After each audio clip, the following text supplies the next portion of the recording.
Bonjour et bienvenue sur cette nouvelle vidéo. Aujourd'hui, je voulais vous présenter un tutoriel sur la création d'une image bootable du système macOS Catalina. Donc pour les prérequis, connexion Internet, le fichier d'installation Catalina, le compte Apple Store, compte admin local avec 20 Go d'espace libre.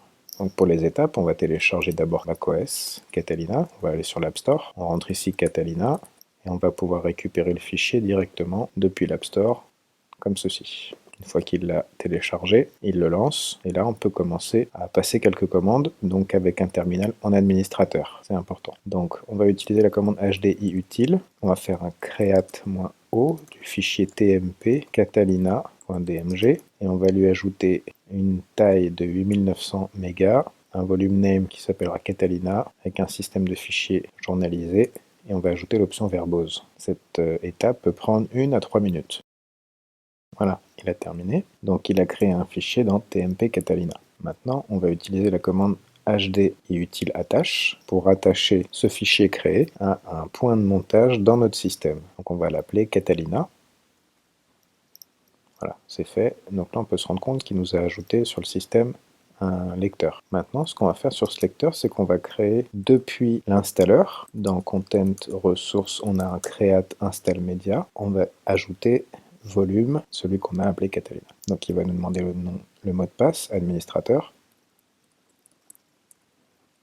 Donc il va créer le système d'installation sur ce point de montage qu'on a créé juste avant. Cette opération peut prendre 2-3 minutes. Ok, donc il a terminé. Maintenant, on a juste à détacher le média Catalina. Donc on peut faire un clic droit Eject. Il va nous demander forcément le compte administrateur. Voilà, on l'a détaché. Une fois qu'on a détaché le lecteur, on n'a plus qu'à faire un HDI utile convert du fichier Catalina vers le chemin utilisateur du compte administrateur. Et on va le mettre dans public. Et on va l'appeler catalina.cdr.